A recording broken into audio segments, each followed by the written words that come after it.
అక్కడి నుంచి రాష్ట్రం అంతటా ఉన్న కార్యకర్తలందరూ కూడా ముందరికి దిగి ఈ రాష్ట్రంలో తెలుగుదేశం పార్టీని నిలబెట్టుకోవాలి, తెలుగుదేశం వస్తేనే రాష్ట్రాన్ని బాగుపెట్టుకోగలుగుతామని చెప్పి ఆలోచనలో ఆ రోజు నుంచి పోరాటం అనేది మొదలైంది. పోరాటం మొదలు పెట్టుకుని దాంట్లో మేము ముందుకు వస్తున్నప్పుడు ఎన్నో భయాలు, ఎన్నో ఇబ్బందులు, కేసులు, రకరకాల బెదిరింపులు, ఇటువంటివి అనేకమైన ఎదురైనా సరే ఈరోజు ప్రతి ఒక్కరు కూడా కండవాలు వేసుకొని జెండాని భుజాన్ని వేసుకొని ఇటువంటి ఎన్ని సంఘటనలు ఎదురైనా కానీ ముందుకు రావడం జరిగింది.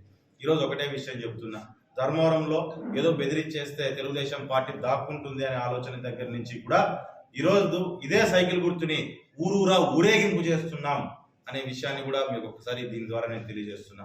ఊరేగింపు చేస్తూ మన ధైర్యము, తెలుగుదేశం పార్టీ ఒక చరిత్ర కలిగిన పార్టీ ఏ రకంగా ఈ ధర్మవరంలో నిలబడుకోబోతోంది అనే ఫ్యూచర్ని కూడా చూపించాలనే ఉద్దేశంతోనే ప్రతి ఊరికి సైకిల్ని ఊరేగింపు చేస్తూ ముందుకు తీసుకెళ్లాలనే ఆలోచనతో ఆ కార్యక్రమాన్ని కూడా మొదలు పెట్టడం జరిగింది.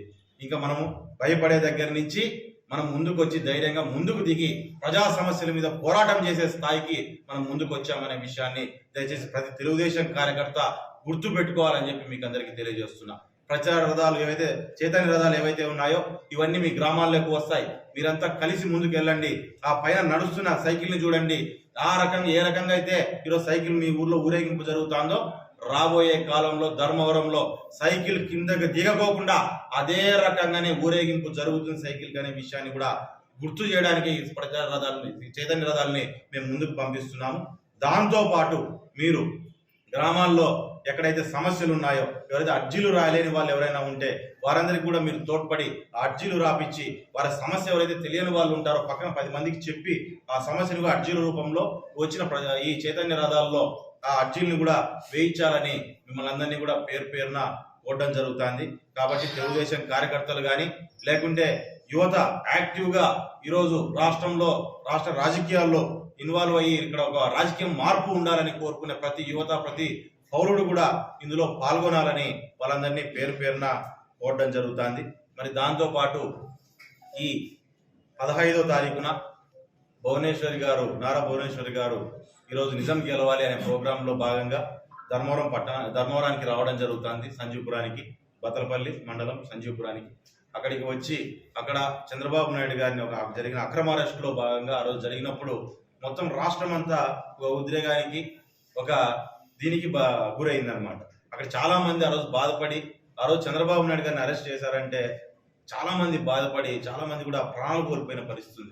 అటువంటి వారందరినీ ఓదారుస్తూ మేము మీతో ఉన్నాము అనే ఒక ధైర్యాన్ని ఇవ్వడానికి ఈరోజు భువనేశ్వర్ గారు మన జిల్లాకి రాబోతున్నారు. జిల్లాలో భాగంగా 14వ తారీఖున ఇక్కడికి మన ధర్మవరానికి కూడా రాబోతున్నారు. ఖచ్చితంగా ఆమెకు కూడా మీరు అందరూ కూడా సాధారణంగా ఆహ్వానం పలకాలి. ఎందుకంటే ఎప్పుడు బయటికి రాని మహిళ, రాజకీయాలు ఇంట్లో భర్త రాజకీయాలు చేసినా, కొడుకు రాజకీయాలు చేసినా ఏ రోజు బయటకు వచ్చి 10 మందితో మాట్లాడో, లేదంటే రాజకీయాల్లో భాగంగానో ఎక్కడో కాంట్రవర్షియల్ స్టేట్మెంట్స్ లేకుంటే ఎటువంటి అవినీతిలోనో భాగం కాని వ్యక్తి. అటువంటి వ్యక్తి ఈరోజు ముందుకు వస్తున్నారు, మన కోసం ముందుకు వస్తున్నారు, నిజం గెలవాలని ముందుకు వస్తున్నారు. కాబట్టి మనమందరూ కూడా ఆమెకు సపోర్ట్గా నిలబడి ఆ కుటుంబాలు ఎవరైతే ప్రాణాలు కోల్పోయిన కుటుంబాలకి మొత్తం ధర్మవరం కూడా సపోర్టుగా నిలబడాలి. మీ అందరికీ మంచి దీవెనలు వాళ్ళకు ఉండాలని చెప్పని నేను కోరడం జరుగుతుంది. ఈ రకంగా అనేకమైన అంశాలు కూడా మనం దీంట్లో చర్చించుకున్నాము. దీంట్లో భాగంగా ఇప్పుడు చెప్పిన కార్యక్రమాలు కూడా మేము ముందు తీసుకోవాలనుకుంటున్నాం. మరి ఈ రకంగా ధర్మవరంలో కూడా ఎటువంటి కష్ట నష్టాలు వచ్చినా అన్ని రకాలుగాను నిలబడడానికి, ఎందుకంటే చాలా జీరో నుంచి మొదలైంది ధర్మవరం జీరో నుంచి మొదలైంది. ఇందులో చాలా మంది ఎన్ని కేసులకు, ఇబ్బందులకు ఈరోజు ఈరోజున్న ఎవరైతే రూలింగ్ పార్టీ ఉందో పార్టీ నుంచి కానీ ఇక్కడ ఉన్న లీడర్స్ నుంచి కానీ ఎన్నో ఇబ్బందులు ఎన్ని పెట్టినా, ఎన్ని మాటలు మాట్లాడినా, అన్ని అవమానాలు అన్ని కూడా భరించుకుంటూ ముందుకు రావడం జరిగింది. ప్రతి ఒక్కరు ఈరోజు నిలబడ్డాం కాబట్టి ఈరోజు తెలుగుదేశం పార్టీని చాలా గట్టిగా నిలబెట్టుకున్నాం. దీంట్లో ఎన్నో మాటలు పడ్డాం, ఎన్నో అవమానాలు పడ్డాం, లేకుంటే ఎన్నో కేసులు పడినాయి. ఈ రకంగా అన్ని రకాలుగాను ఫైట్ చేసుకుంటూ మేము ముందుకు రాగలిగాం. కానీ ఈరోజు ఇవన్నీ చేసుకుంటా అన్నప్పుడు మీడియా మిత్రులు కూడా చాలా వరకు మాకు కూడా పూర్తి స్థాయిలో సహకరిస్తూ, సహాయం చేస్తూ, ఎంకరేజ్ చేస్తూ కూడా మమ్మల్ని ముందుకు నడిపించడం జరిగింది.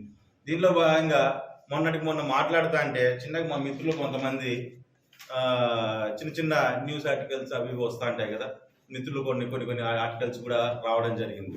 దానిలో భాగంగా మా వాళ్ళు వచ్చేసి ఏంటి నెగిటివ్ న్యూస్ వచ్చిందని చెప్పి మా వాళ్ళు కూడా కొంచెం ఫీల్ అవ్వడం జరిగింది అన్నమాట. ఫీల్ అయినప్పుడు అదే చెప్తాను, అసలు నెగిటివ్ న్యూస్ ఎక్కడ వచ్చింది నాకు తెలియదు. ఎక్కడ వచ్చింది నెగిటివ్ న్యూస్, వీళ్ళు నెగిటివ్ న్యూస్ అంటున్నారు అని ఏదో న్యూస్ వచ్చింది. మన మీడియా మిత్రులు ఇట్లా కొంతమంది ఇట్లా కామెంట్ చేసినారు, ఇది దాని మీద పేపర్లో వచ్చింది, దాని మీద ఇది నెగిటివ్ న్యూస్ కదా అన్నారు. వాస్తవంగా చెప్పాలంటే అది నాకు నేను చదివినప్పుడు నాకు నెగిటివ్ న్యూస్ అనిపించలేదు. ఎందుకు నెగిటివ్ న్యూస్ అనిపించలేదంటే, పరిటాల శ్రీరామ్ అనే వ్యక్తి మంది మీద పడి దోచలేదనే విషయాన్ని చెప్పుకుంటూ వస్తున్నారు. దాన్ని మంది మీద పడి దోచలేదు, ఊళ్ళని దోచలేదు శ్రీరామ్ అనే వ్యక్తి అని చెప్తూ నా క్యారెక్టర్ని, ఇప్పుడు నా పాతివ్రత్యాన్ని నేను ప్రతివ్రతని అని చెప్పని నేను చెప్పుకోలేకపోవచ్చు. చాలా మంది నాయకులు కానీ నేను కూడా చెప్పుకోలేకపోతా ఉండొచ్చు. అట్లాంటిది నాకు చెప్పుకునే అవకాశం నాకు లేని చోట నాకు పేపర్ ద్వారానో ఇంకో ద్వారానో అది బయటకు వస్తా అన్నప్పుడు అది నాకు పాజిటివ్ న్యూస్ అవుతుంది కానీ నెగిటివ్ న్యూస్ కాదు. కాబట్టి దాన్ని పాజిటివ్ న్యూస్ గానీ నేను తీసుకుంటున్నాను. ఈరోజు నేను మంది మీద పడి దోచలేదని చెప్పారంటే ఎవరు దోచారో కూడా ఇండైరెక్ట్గా చెప్పినట్టే. నాకున్న 2 నియోజకవర్గాల్లో ఉన్న అపోజిషన్ లీడర్స్ గురించి చాలా గొప్పగా వీళ్ళు విపరీతంగా దోచేసి విపరీతంగా సంపాదించారని, మళ్ళీ ఇక్కడ ఉన్న ఆలోచన చేయకూడని ఒక అపోజిషన్ లీడర్ని కూడా, ఒక వ్యక్తి, మూడో వ్యక్తిని కూడా అదే రకంగా ఏ రకంగా మంది మీద పడి దోచాడనే విషయాన్ని కూడా వాళ్ళు చెప్పకనే దాంట్లో చెప్పారు. సో దీంట్లో నేను దేనికి ఏం ఆలోచన చేస్తున్నానంటే చాలా పాజిటివ్గా, అంటే శ్రీరామ్ ఆ రోజు నువ్వు ఏ రకంగా ఉన్నావో, ఏ రకంగా ప్రజలకు ఇబ్బంది పెట్టలేదు, కేవలం నీ మీద చేసిన ఆరోపణలు అని చెప్పి ఆరోపణలుగానే మిగిలిపోయినాయి ఆ మాటలన్నీ. అదే రకంగానే ధర్మవరంలో కూడా చెయ్యంటూ నాకు కూడా ఒక ఎంకరేజ్మెంట్ ఇచ్చారనుకుంటాను. ఖచ్చితంగా ఆ ఎంకరేజ్మెంట్తోనే నేను కూడా ధర్మవరంలో కూడా రేపొద్దున అదే రీతిలో ఎక్కడా తగ్గకోకుండా, ఎందుకంటే ఎప్పటికప్పుడు నన్ను కూడా అట్లా గుర్తు చేస్తా అంటే నేను కూడా నా ఆలోచన కూడా ప్రతి కూడా ఆ రకంగానే పోతా ఉంటుంది ఆలోచన కూడా.